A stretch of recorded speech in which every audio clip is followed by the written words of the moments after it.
Peter Fortune to move the motion. Thank you, Madam Chairman.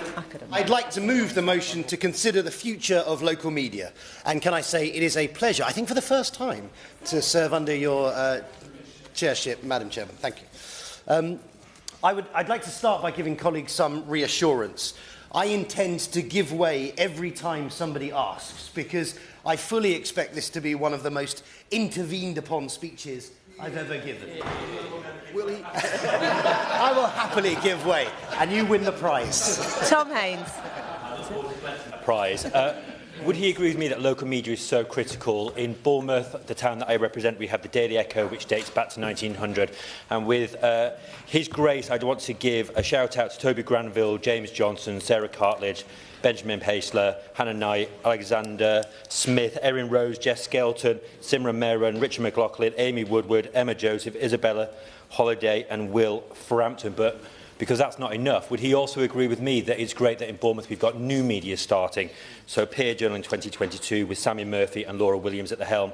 Bournemouth One, which launched last year, and we need to see more new media. Well played. That was very good. And I would, of course, agree with him. Toby Granville I used to work with, so I know him very well. But, yes, I think that sets the spirit for a lot of the interventions that are going to come during this speech. Right, where was I? Line 2. I fully expect this to be one of the most intervened upon speeches I've ever given. Why? It's because everybody here will wish to pop up to have recorded their love for their local newspaper, be it the Watford Observer, the Oxford Times, the Farnham Herald. Will my honourable friend give way? I will give way.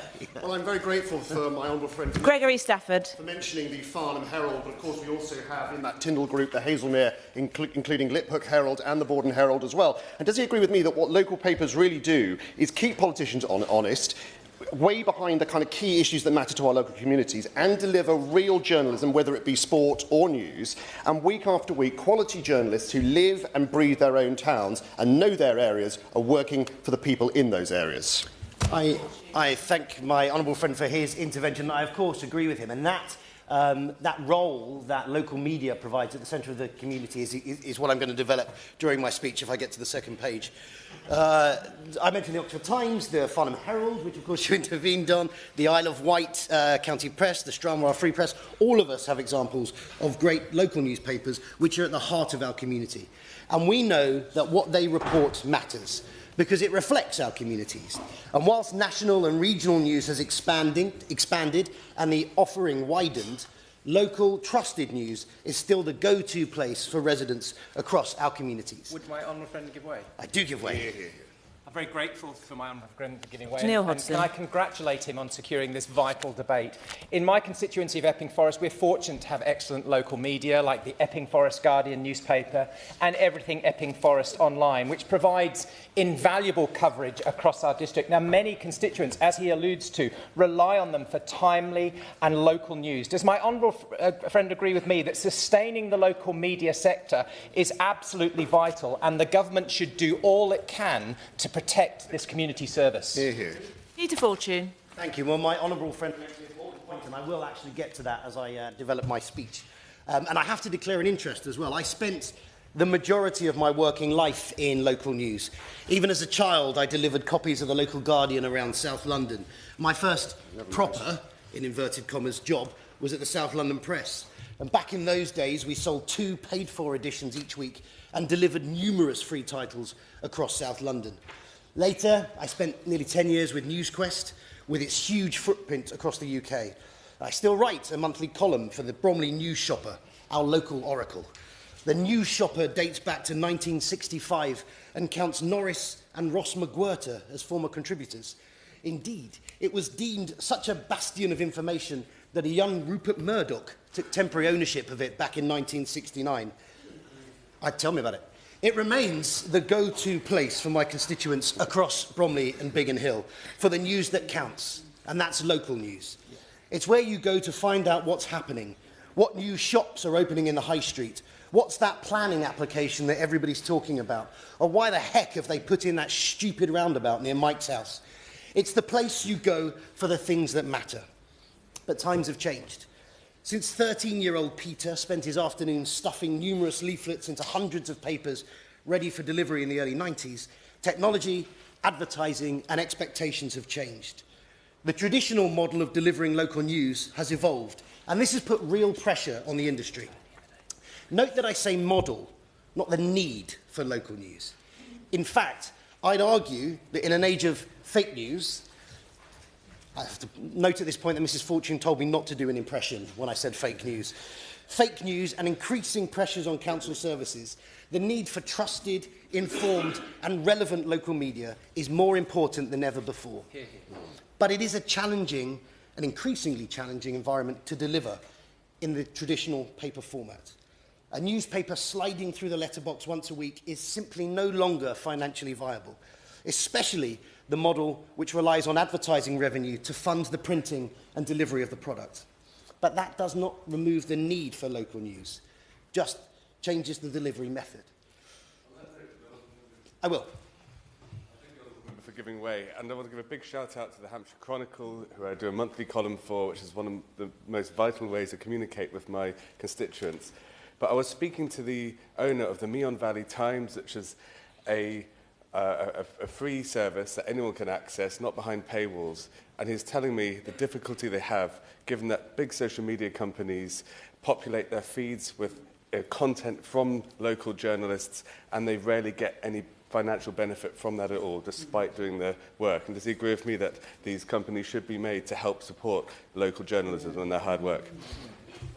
Thank you very much, and I thank the Honourable Member for his intervention. I do indeed agree. This is something that's been happening in local media since the invention of Facebook, which I will come to later on in my remarks. Across the UK, local journalism attracts 42 million readers each week. It's the first port of call, be it print or digital in format, for communities who value a trusted source of information. And whilst some formats may have changed from print to pixel, the trust in local brands have not. But the sector faces challenges including the rapidly evolving digital environment, engagement with government and public notices funding, and the conversation around a new relationship with the BBC. On that point, would you run over and I will give way. Thank you. Cooper. Thank you for giving way. And I started and ended my journalism career at the Stranraer Free Press that got a name check there. And I'm delighted to report that people still queue up on a Thursday morning to go and buy it. So it's thriving. But the BBC is a key issue here, because the BBC's website is killing local papers. It's as simple as that. You can access the local news and you can access it for free, although obviously we pay the licence tax. Is there an opportunity, I wonder, for the new charter? Can we address in some way the damage that the BBC is doing to local papers? Peter Fortune. I thank my honourable friend for his intervention. I do agree with him, and I will touch on the BBC Charter a bit later in my comments.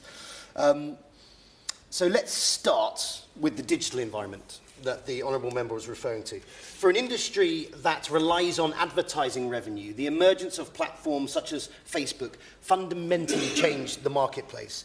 Over time, the industry has learned to adapt and channel shift in order to keep pace with the changing news environment. But 20 years on from one epoch-defining technological advancement, we find another.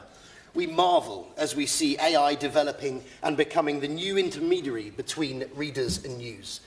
This technology can now scrape the internet for information and pump it out, unchecked, unverified content, which undermines the faith in professional journalism and the financial sustainability of newsrooms. This undercuts the very institutions which produce the content and results in decreasing web traffic and drains advertising revenue. I would ask that the government must act to ensure a fair licensing market, transparency in AI training data, and strong backing for the Competition and Markets Authority to level the playing field between publishers and the tech giants. Now, we touched on public notices. These statutory notices in local papers are a cornerstone of democratic accountability, ensuring residents know about changes that affect them. Yet the English Devolution and Community Empowerment Bill risks removing this requirement. Doing so would irreparably damage the public's right to know. The government should commit unequivocally to keeping public notices in local papers, especially at a time of major reform in local government. Now, third, the role of the BBC. The corporation has made valuable contributions through initiatives like the Local Democracy Reporting Service. But we need to better understand how the relationship between local news and our national broadcaster can work together more effectively to ensure that commercial operators are not inadvertently impacted due to BBC overreach. I will give way.